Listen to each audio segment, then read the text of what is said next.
Bueno, buenas noches. Un nuevo programa 40 minutos de responsabilidad social en la información y en la comunicación.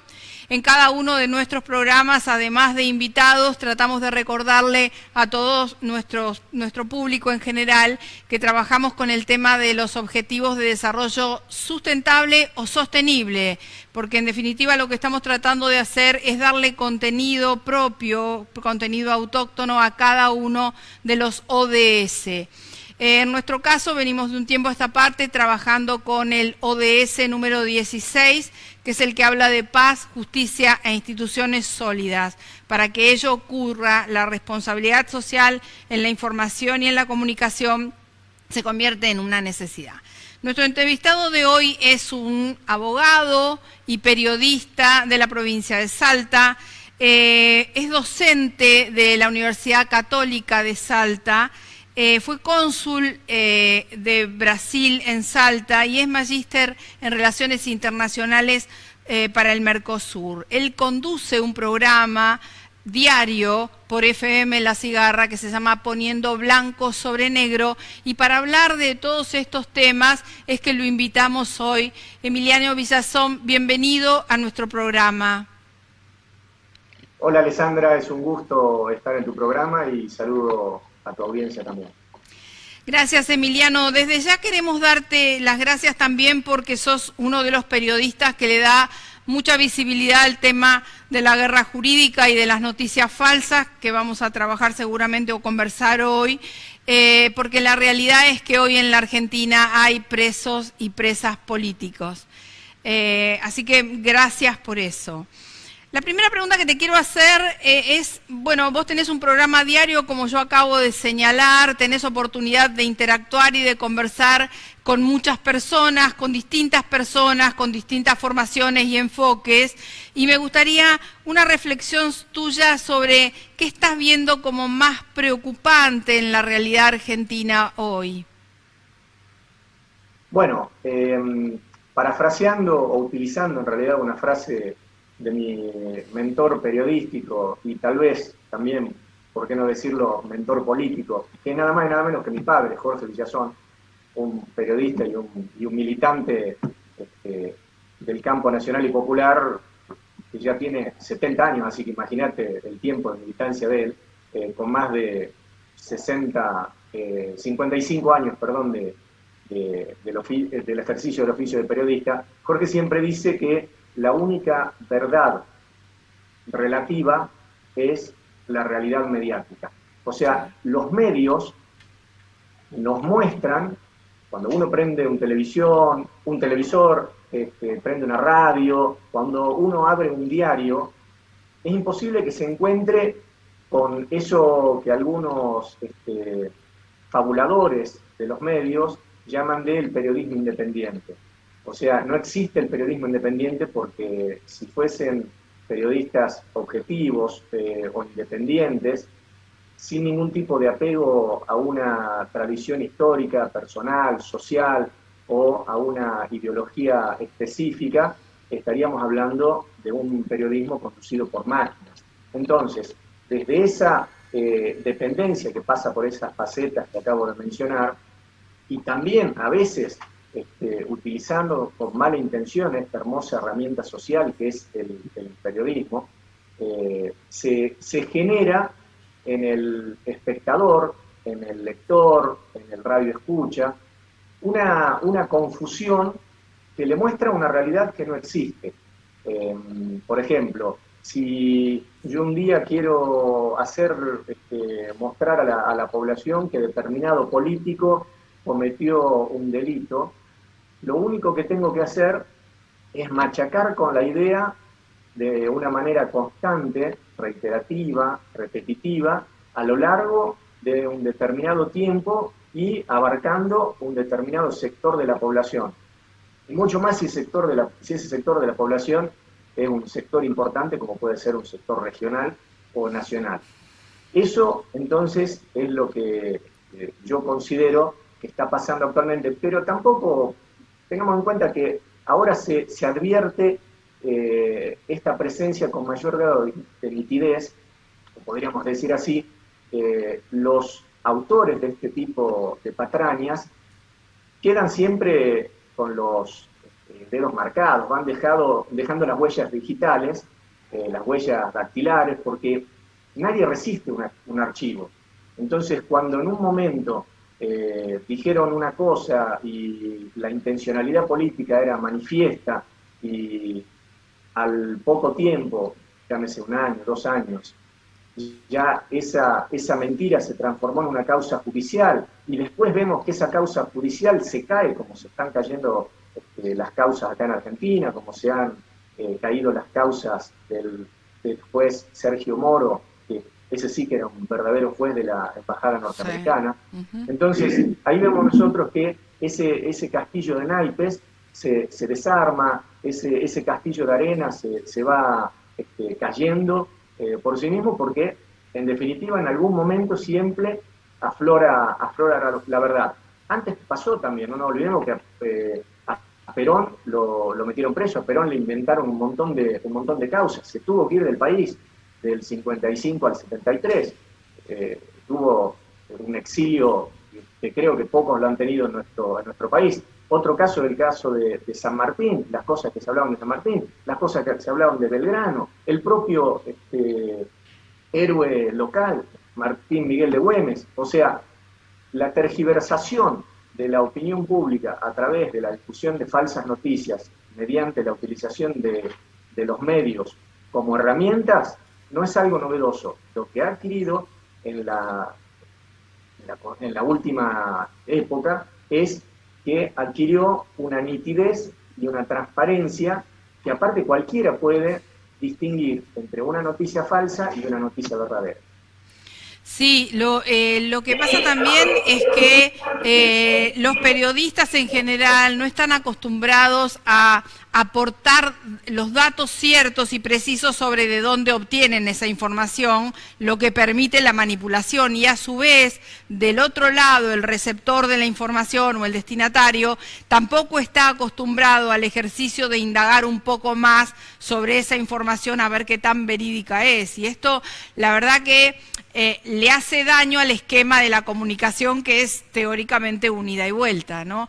Ahora, en el marco de este hallazgo, ¿no? De efectivamente hay noticias falsas, efectivamente se instalan noticias que después, para desandarlas las más de las veces, han hecho ya un daño irreparable en la persona, digamos, en su entorno, en su realidad.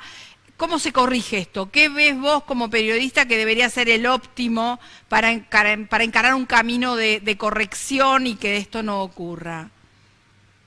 Bueno, más que como periodista, voy a dar la respuesta en mi otra faceta, en este caso sí profesional, porque el periodismo lo ejerzo como un oficio, no como una profesión, sino como abogado, que en este caso compartimos la profesión, vos y yo, Alessandra.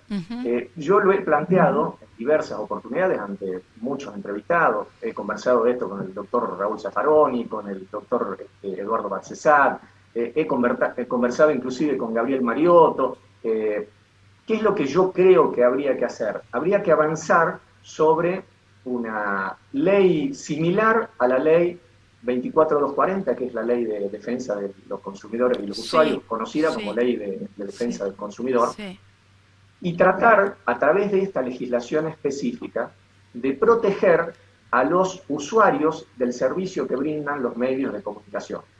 ¿Por qué? ¿Qué es lo que puede pasar?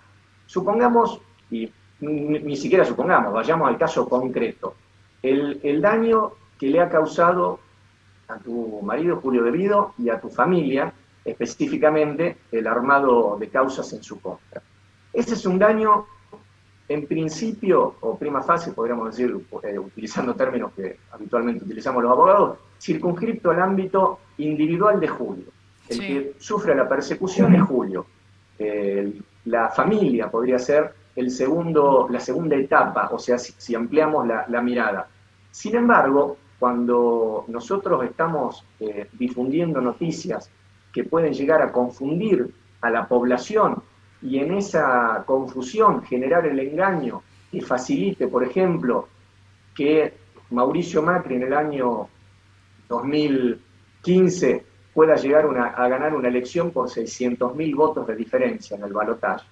Entonces eso ya es un daño que no se le ha generado a una persona específica, a una familia específica, a un grupo específico, sino que el daño se ha esparcido de una manera muy inquietante, muy preocupante, y después como consecuencia de eso resulta que tenemos el retorno de una política económica que yo siempre digo, cuando mencionábamos algunos periodistas que Macri basura, vos sos la dictadura, no era utilizando un eslogan meramente de difusión o para generar, qué sé yo, el strepitufo y para que quede agradable, sino que cuando uno se pone a analizar lo que ha sido el plan económico de Mauricio Macri, ve como antecedentes inmediatos la figura de Domingo Felipe de Cavallo, de Martínez de Oz y también de Álvaro Alzogaray y de otros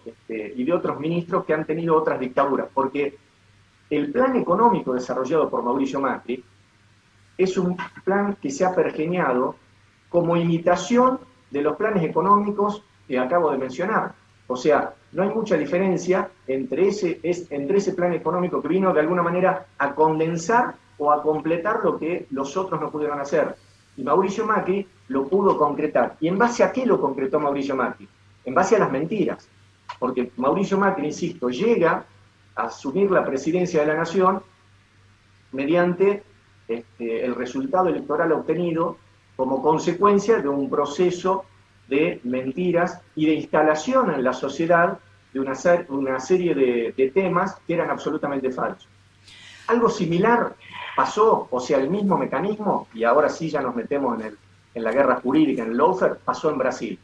En Brasil la intención, el objetivo que buscaba la derecha, y por ahí hablar de la derecha tal vez es algo muy amplio, pero bueno, vamos a utilizar esa terminología para entender de quién estamos hablando. Incluimos ahí el poder real, o sea, los medios, el poder económico brasileño, la intromisión de otros países, porque Sergio Moro, como dije, fue una herramienta utilizada, pero Sergio Moro había sido instruido en Estados Unidos para llevar adelante esa tarea. Entonces, en el caso argentino y en el caso brasileño, acá tenemos dos ejemplos clarísimos, y me parece que se replican perfectamente en el resto de la región al menos, de la utilización de los medios para poder instalar un plan económico. Y entonces después nosotros también podemos hablar y darle otra lectura y decir, ya no se utilizan los golpes clásicos, golpes violentos, con la participación activa de las fuerzas de seguridad, tanto las Fuerzas Armadas como la policía. Sin embargo, y eso me gustaría que lo tratemos también, yo no deseo alarmar a nadie ni sentar un precedente, un mal precedente en lo que voy a decir, pero creo que los hechos que ocurrieron en nuestro país, sumado también a lo que pasó recientemente en Bolivia, porque Bolivia salió una dictadura gracias al esfuerzo del pueblo boliviano, sí. En un año salió, pero hubo una dictadura en Bolivia y hubo un golpe de Estado, y ese golpe de Estado fue llevado adelante por las fuerzas de seguridad. Entonces, hay que tener en cuenta que los golpes blandos, los golpes institucionales, el lawfare, está presente, pero en tanto y en cuanto a través de los golpes blandos o el lawfare se pueda revertir la intención popular manifestada habitualmente a través de las elecciones democráticas, va a seguir presente. Y cuando no se pueda, van a sacar de la galera la otra herramienta que tienen, que es la herramienta clásica del golpe violento, como pasó en Bolivia. Si querés acceder a los mejores contenidos, entrevistas, informes y novedades sobre responsabilidad social, conectate a www.responsabilidadsocial.tv. Este año, formate en responsabilidad social. Hoy, el conocimiento solo no alcanza. En EduForce te ayudamos a comprender la realidad y te damos las herramientas para llevar la responsabilidad social al interior de tu organización. Desde un proyecto hasta una estrategia integral, te enseñamos a diseñarlos, ejecutarlos y a medir y comunicar los resultados. En nuestra plataforma digital podés encontrar textos, videos y participar de clases en tiempo real con el profesor y otros alumnos. Lo haces a tu ritmo y desde la comodidad de tu casa. Llevamos más de 10 años formando las nuevas generaciones de líderes comprometidos con el desarrollo sostenible y ahora también en perspectiva de género. Ingresá en eduforce.com e inscribite. En el marco de lo que decís vos de normativas de defensa del consumidor o profundizar sobre esa herramienta de defensa del consumidor, es clarísimo porque indudablemente Mauricio Macri lo que ha hecho fue utilizar el armado de causas, así como los eslogan que rotulaban a las personas o a los procesos que habían ocurrido en nuestro país, como una herramienta de marketing, claramente de marketing político para ganar las elecciones y hacer todo el desarrollo de su plan económico a través de mentiras, a través de engaños, y etcétera, etcétera. Ahora, eso solo, y eso si se quiere hay muchos países que utilizan herramientas del defensor del oyente, el defensor del observador o el espectador, el ombudsman, esas serían como herramientas posibles de instrumentar para poder asistir a la población en no dejarse engañar con estas cosas. Pero por otro lado, Emiliano, vemos que los medios periodísticos hoy son empresas de medios periodísticos. Y estas empresas de medios periodísticos que colaboran para el armado de estas noticias falsas o su difusión, tienen integración vertical o horizontal, con lo cual también, además de tu planteo de la ley de defensa del consumidor, la ley de defensa de la competencia, que en nuestro país no se aplica, vendría muy bien también para evitar la repetición, la instalación, la difusión. Digamos que eso es parte del entramado y del armado de las causas judiciales, que es lo que estamos viendo hoy con los golpes blandos que vivimos desde el año 2008 a esta parte. Vos que, más allá de eso, como el fin es la libertad de información y de expresión, y ese parece ser jurisprudencialmente el límite, creo que la tarea es muy ardua y cuesta no solo abordarla, sino poder formalizarla o explicitarla. ¿Vos ves que hay hoy clara conciencia de esto como para avanzar normativamente en profundizar lo que sería la ética periodística, o yo digo siempre la responsabilidad social en la temática del periodismo?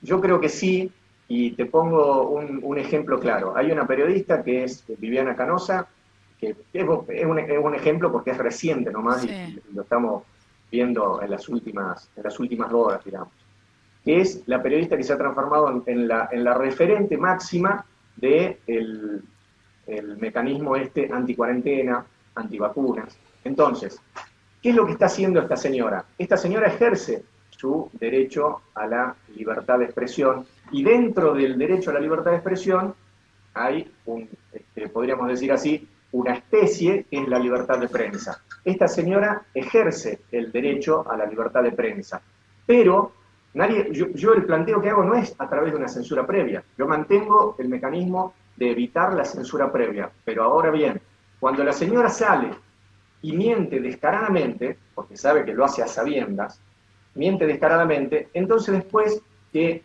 cumpla con una responsabilidad que lógicamente no va a ser voluntaria, sino que va a ser de tipo sancionatoria, y responda patrimonialmente, no solamente el periodista, y guarda que yo soy periodista, yo lo hago desde mi rol de periodista y también de abogado, que decía que cumpla patrimonialmente, tanto de manera individual, pero que también cumplan los medios. Y entonces de esa manera uno no puede, como periodista, ampararse en la libertad de expresión y salir a decir cualquier cosa, porque yo también tengo otro tipo de libertades. Por ejemplo, yo sí, como dijo la ministra Patricia Bullrich en algún momento, quien quiera usar armas que las use. Claro, ella apeló, y todos se rieron ahí, ella apeló a que efectivamente, si yo quiero usar un arma, la puedo usar. Ahora bien, tengo que tener el permiso para usar el arma, tengo que tener permiso para la aportación de armas, tengo que tener algún permiso. Y si no, si la quiero usar, también lo puedo usar, porque fijémonos lo que dice, por ejemplo, yo siempre cuando doy clase le pongo a mis alumnos el el paradigma este que plantea el artículo 79 del Código Penal. Les pregunto, ¿ustedes creen que el Código Penal prohíbe matar a otra persona? Y algunos alumnos, al comienzo de las clases al menos, me decían sí. Y yo les explico, no es que prohíbe matar a otra persona, es que establece una relación de causa-efecto. Y dice el artículo 79, al que matare a otra persona se le impondrá una pena de prisión o reclusión de 8 a 25 años. Entonces, no está prohibido matar a otra persona, tampoco está prohibido utilizar armas. Ahora bien, si uno sale como loco a utilizar un arma, tiene que tener una sanción. Y de la misma manera, si uno utiliza como arma o como herramienta para difundir noticias falsas y para crear caos, insisto, en este caso, lo de Canosa tendría la magnitud suficiente porque estamos en un contexto de pandemia, pero también tuvo la magnitud suficiente una noticia falsa que lleve a la población, insisto, a inclinarse hacia determinado candidato y que como consecuencia de eso se instale un plan económico, se instale un plan político, y aparte, vos fíjate que yo apenas, todavía no había asumido Mauricio Macri, estábamos previo al balotaje, en el 2015, y yo hice un programa analizando casualmente el tema del Mercosur, que es un tema que me apasiona a mí, y yo dije, si Mauricio Macri asume, lo primero que va a querer hacer es implosionar el Mercosur y entregarle los pedazos de ese bloque desmembrado a Estados Unidos. Efectivamente fue lo que pasó. ¿Qué es lo que hizo Mauricio Macri apenas asumió? Empezó a desarmar el Mercosur, dijo nosotros nos vamos a ir hacia la Alianza del Pacífico, en un momento quiso inclusive retomar el viejo proyecto del ALCA con Estados Unidos, o sea, todo está muy muy clarito, pero el tema es cómo llega Mauricio Macri a eso y cuánto tienen de complicidad, podríamos decir así, o de coautoría, los medios al permitir que se difunda esta verdad relativa y absolutamente mentirosa en tanto en cuanto es relativa, que permite que Mauricio Macri en Argentina haya sido presidente y que actualmente en Brasil sea presidente Jair Bolsonaro. Claramente, creo que queda el planteo con el que también empezaste tu charla, de empezar a profundizar, se me ocurre, con los códigos que se llaman deontológicos o códigos de ética periodística, para a partir de ahí empezar a sentar las bases normativas para poder atacar a quien viola concretamente el pluralismo, quien viola la transparencia, quien viola la veracidad de la información, y poder a partir de ahí generar un esquema sancionatorio que permita también incluso obligarlos a resarcir a quien es dañado por esa actitud, ¿no? Hablaste del Mercosur y quiero profundizar sobre el Mercosur porque vos sos uno de los pocos especialistas en el tema. ¿Qué estás viendo hoy del Mercosur y qué proyección a futuro le ves? Porque nosotros hemos tenido contacto con los diputados del Parlasur por este tema del Foro por la Democracia y la Libertad de los Presos Políticos y por la Liga Argentina por los Derechos del Hombre, pero vemos que es una estructura que ha quedado como ralentizada. Quiero tu visión sobre el Mercosur hoy. Bueno, el Mercosur fue un proyecto interesantísimo para sentar las bases de la consolidación de la Unión Sudamericana. El Mercosur no es una idea novedosa. Recordemos que en el 45, 46, 46 creo que fue, Perón llegó al aeropuerto de Río de Janeiro y lo primero que le dijo al periodista que le puso un micrófono en la boca fue: nosotros los sudamericanos tenemos que unirnos. Estamos hablando del 46, ¿no? En esa época, si no me acuerdo, si no me equivoco, fines de la década del 40, previo al inicio de las primeras comunidades que a lo largo del tiempo se fueron transformando en lo que actualmente se conoce con la Unión Europea. Pero vuelvo, Perón, ¿qué dijo? Tenemos que unirnos nosotros, porque actualmente, en esa época, recién había finalizado la Segunda Guerra Mundial, los europeos y los europeos están peleados entre sí. Se refería, sin duda, a la pelea histórica que tenían alemanes y franceses, que precisamente fueron los que dieron el puntapié inicial con la primera comunidad europea del carbón y del acero. Entonces, Perón dijo, tenemos que unirnos, porque en algún momento estos se van a unir. Y si ellos se unen, van a ser un bloque consolidado. O sea, Perón ya había advertido en la década del 40 la importancia de la integración regional. Años más tarde, el presidente Sarney en Brasil y el presidente Raúl Alfonsín, a pesar que Sarney falleció al poco tiempo, iniciaron los primeros pasos para llevar adelante en la última parte de la década del 80 este proyecto denominado Mercosur. Después se consolidó a través de Carlos Saúl Menem y Fernando Henrique Cardoso. O sea, el 26 de marzo del 91, ahí se firma el Tratado de Asunción. Y es un proyecto muy interesante porque arranca, porque en el análisis tenemos que ver que el Mercosur no arranca como un proyecto de integración regional que va escalando, podríamos decir así, los peldaños de esa escalera, sino que a nosotros se nos ocurrió arrancar desde la mitad de la escalera, porque previamente al mercado común nosotros tenemos la unión aduanera y el área de libre comercio, claro, en un proceso de integración regional. Sin embargo, nosotros tuvimos la idea entre argentinos y brasileños, después sumamos a los paraguayos y a los uruguayos, de arrancar a la mitad de la escalera. Lógicamente, había que ir corrigiendo las asimetrías, había que generar políticas macroeconómicas para lograr consolidar el famoso arancel externo común, o la tarifa externa común, como lo llaman en portugués, pero eso no se pudo hacer a lo largo del tiempo, porque las aspiraciones eran tan importantes, o el planteo había sido tan de máxima, que era muy difícil de alcanzar. Entonces, nosotros dijimos, vamos a armar un Mercosur, Mercado Común del Sur, pero para llegar a un mercado común primero hay que transitar un montón de etapas previas. Y esa creo que fue la principal falencia, porque cuando uno escucha hablar a lo largo del tiempo en la historia del Mercosur a los ministros de Economía o a los cancilleres paraguayos y uruguayos, decir, bueno, nosotros vivimos en una constante asimetría porque somos los dos países que tienen las economías más débiles dentro de esta región, dentro del Mercosur. Es lógico. Y se ha planteado un mecanismo, podríamos decir así, para solucionar y salvar esas diferencias.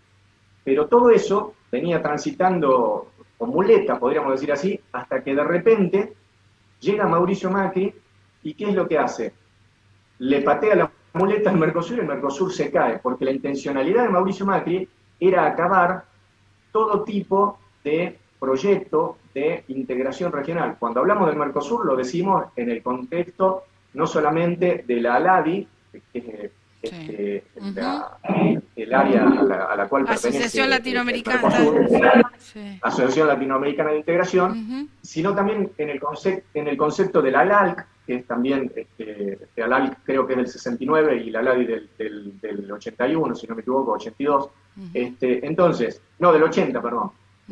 Sino que también hablamos de la UNASUR, también hablamos de la CELAC, o sea, había durante la época de Néstor Kirchner el impulso que se le dio a la integración regional y a la cohesión de lo que históricamente habían querido tener Simón Bolívar, San Martín, Belgrano, Artigas y otros héroes regionales.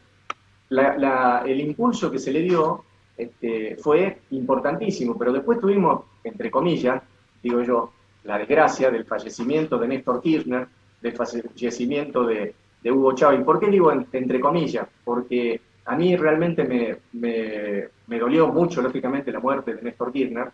Inclusive con mi familia salimos a marchar, como muchos ciudadanos salteños, acá en la Plaza 9 de Julio en Salta.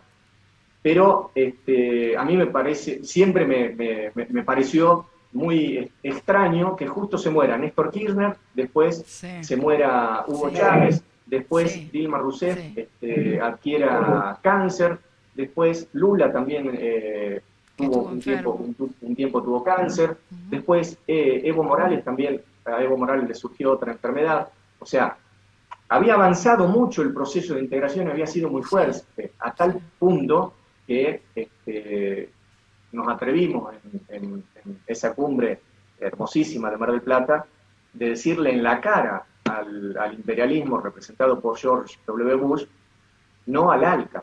Sí, y sí. Chávez le dijo, ALCA al carajo, le dijo. O sea, había semejante fuerza se respiraba en esa época que permitió hacer eso. Después, insisto, después vino la posibilidad de Mauricio Macri. Mauricio Macri no la desperdició, claro, y le sacó las muletas al Mercosur. Actualmente, ¿qué es lo que tiene que hacer el Mercosur? Hay que esperar que se vaya Jair Bolsonaro, porque es muy difícil transitar un proceso de integración económica e integración social si desde lo político no se piensa de manera similar. Pasa lo mismo también con la calle Pou. Entonces, es muy difícil, y también históricamente con Paraguay. O sea, el gobierno argentino, Alberto Fernández, puede ser tildado tal vez de un político, como él mismo se denominó en algún momento, progresista, en algún momento casi rechazó las banderas del peronismo, pero dentro del contexto actual del Mercosur, de los 4 países, el que responde más al campo nacional y popular es el gobierno que encabeza Alberto Fernández, pero no solamente porque lo encabeza Alberto Fernández, sino principalmente porque la garantía de esa pertenencia al campo nacional y popular se la da Cristina Fernández de Kirchner. Y no menciono Venezuela porque lamentablemente los hermanos venezolanos han quedado fuera de la realidad del Mercosur, igual que los hermanos bolivianos, como consecuencia de lo que han hecho Mauricio Macri y Jair Bolsonaro principalmente. Emiliano, se nos está yendo el tiempo. Te quiero agradecer por esto de recrear esta historia de integración regional tan fuerte que hemos vivido durante el periodo del proyecto político de Néstor Kirchner, el recuerdo también a Chávez, las reflexiones que tuvimos sobre ética periodística, que son muy, muy valiosas. Quiero que nos recuerdes a todos los televidentes de nuestro programa 40 Minutos, tu podcast, donde poder consultar las entrevistas tan interesantes que vos haces. Y despedirme de vos y agradecerte tu participación. Bien, me buscan por Emiliano Villazón, y creo que estoy en Villazón, ahí, así estoy, Villazón _, así estoy en Spotify, en Twitter inclusive también, y pueden ver todas las entrevistas, también están subidas a Radio CUT, y próximamente las vamos a subir a todas las entrevistas que hemos hecho en el programa, que es un programa, como vos sabés, han pasado, creo que no me ha quedado personalidad de la política nacional, de la filosofía, de la economía y del derecho, y por ahí sociólogos también han pasado por el programa. Es un programa que abarca muchas temáticas y bueno, lo hacemos a pulmón acá en Salta. Sí, gracias Emiliano, gracias a vos y a través tuyo saludar a toda la comunidad, a toda la provincia de Salta. Muchísimas gracias por estar en nuestro programa. Un saludo grande, Alessandra, y siempre es un gusto. Chao, hasta la próxima. Hasta luego.